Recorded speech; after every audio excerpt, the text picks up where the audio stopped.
fishing, it's in my soul. Welcome to the Salt Strong Podcast, disrupting fishing entertainment as you know it. Prepare to laugh. Prepare to get to know fishing legends in a whole new and unfiltered way. And on occasion, you might even learn a thing or two about fishing. Here's your host, Joe Simons. Like diamonds. How flatlining on a hospital bed taught me what it's really like to trust God. Hey everybody, Joe Simons, like diamonds, back again, Salt Strong Unchurched, and I want to share just a crazy wild story, a true story that just happened to me, and it does involve flatlining on a hospital bed and also going under some anesthesia here recently, and just a quote that made it on a piece of paper that I can't even explain except to say God is real. I'm getting goosebumps just even thinking about what happened here. So let me take you back in time.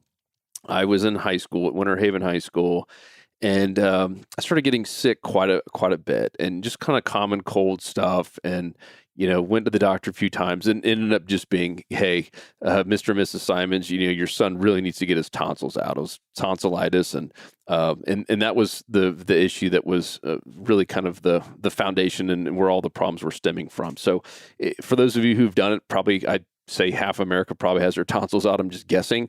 It's a somewhat standard procedure, right? It's a in and out the same day, and you get to go home and eat ice cream for a day, and then you're kind of back to normal. So I went in that day, and I'm guessing I'm 15 years old at this point, maybe 16, and normal procedure. I really wasn't that scared. I was like, oh, hey, first time in the hospital, getting anything done.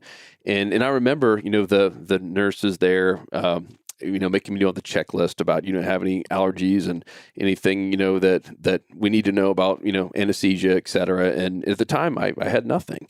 And so I go into the hospital room, and I still remember, because I think just like most of you kind of remember that feeling anytime you've had to go either under the knife or in a hospital. You just remember bits and pieces of it. And I remember a lot of this. And what I don't remember next is, what I had to learn from my parents when I woke up in the ICU was when they put the bronchial tube down my throat this is for the anesthesia to put me to sleep. I had my first and only to date full-on asthma attack.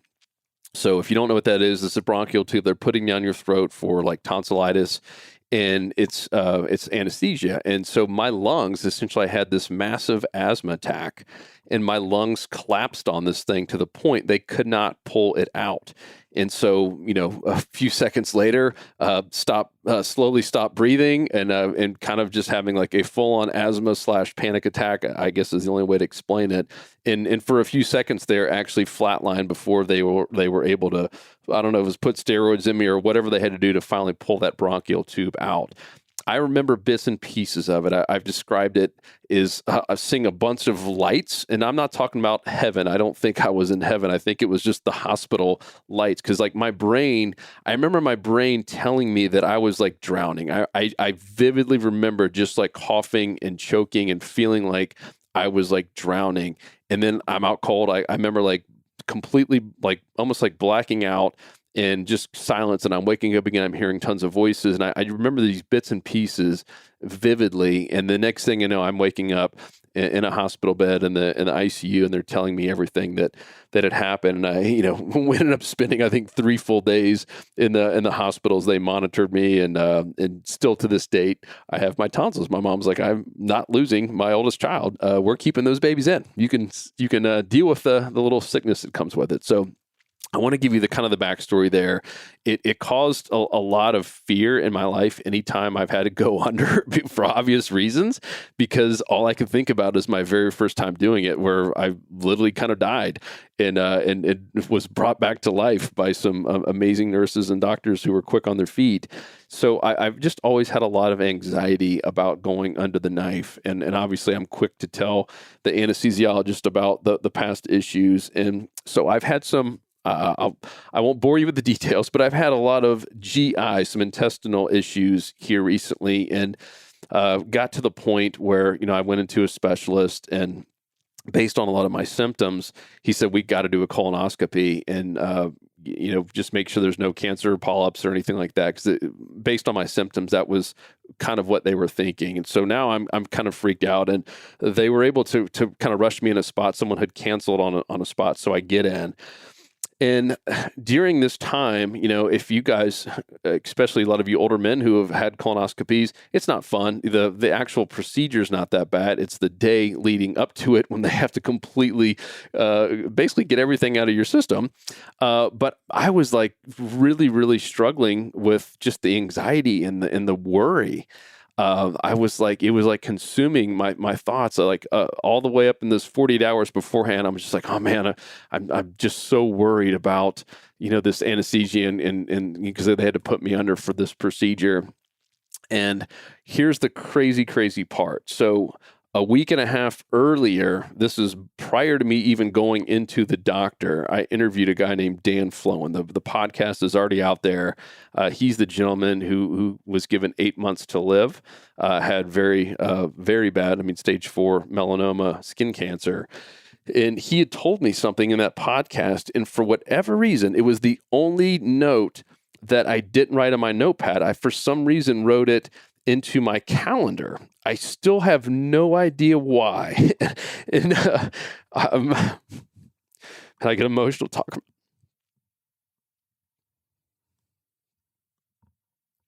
Ooh, sorry.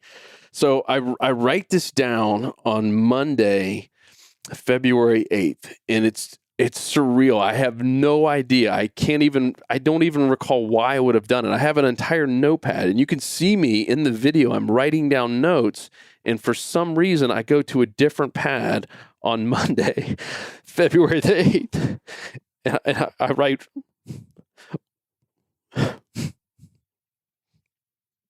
I write one sentence down, and lo and behold, the day before I'm going in, I have to go in on Tuesday, February the 9th. And so I'm freaking out. I share with the team what's going on. I was like consumed with just stupid fear, and I knew I shouldn't be. And I pull open the February 8th on my calendar day, and I look down, and there's one quote, and it was from Dan. And it says,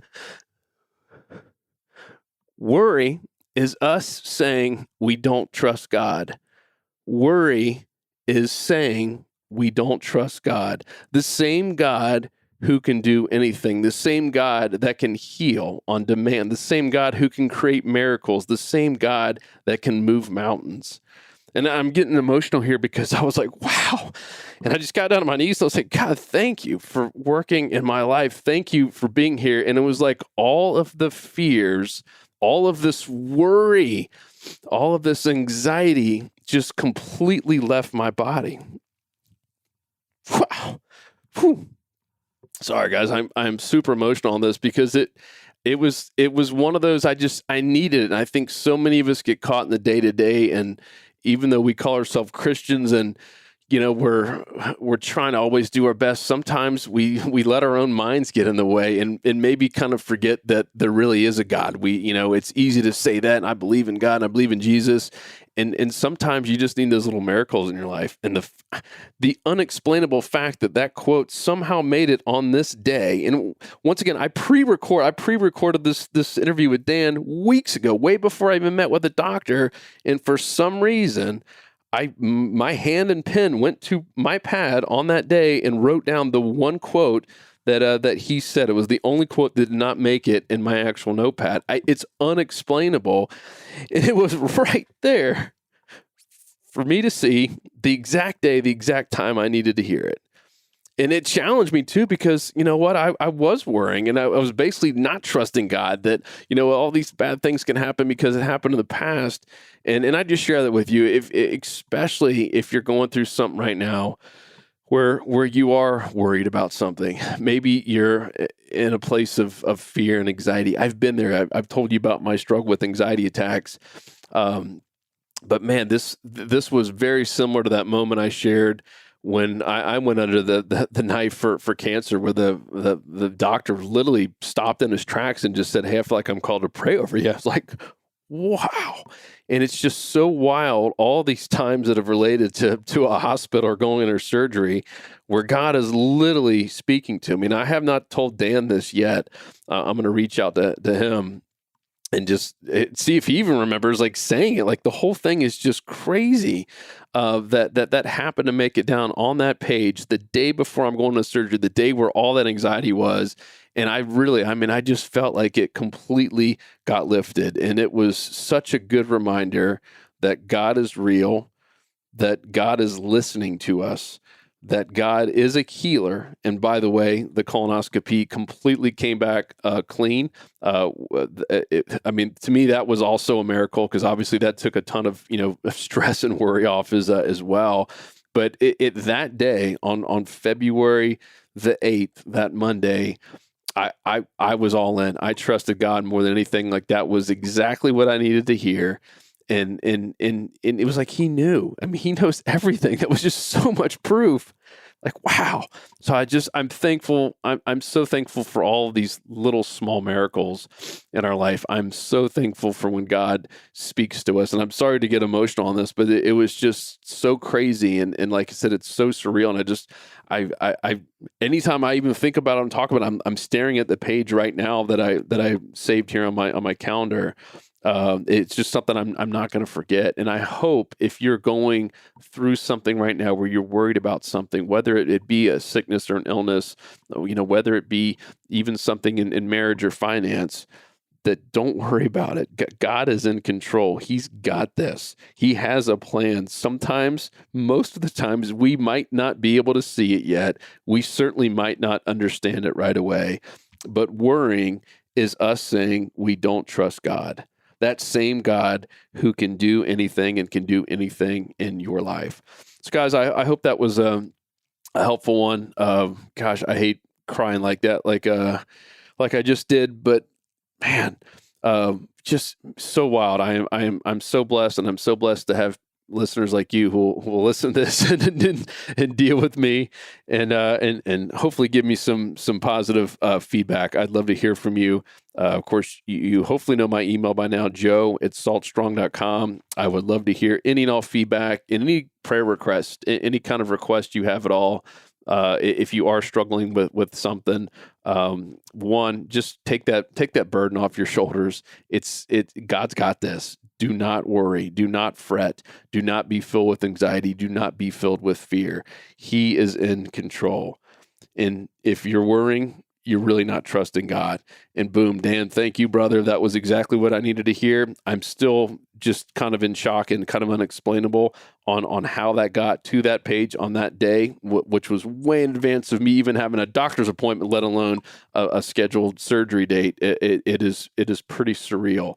And man, God works in some pretty wild ways. And sometimes you see a message, sometimes it's on a billboard, sometimes it's right there on your little calendar. I mean, it is really, really wild in my little calendar notebook here. So guys, thank you so much. Love you. Hope you have an amazing week coming up. And just get rid of all worry, get rid of all fear, pray, do some trusting in God. I know it's not easy because I was just in the same boat and just completely filled with worry and anxiety until I saw that message. So I'm hoping this helps someone out there, and I'd love to hear from you. joe@saltstrong.com. I'll talk to you on the next episode. 'Cause fishing, it's in my soul.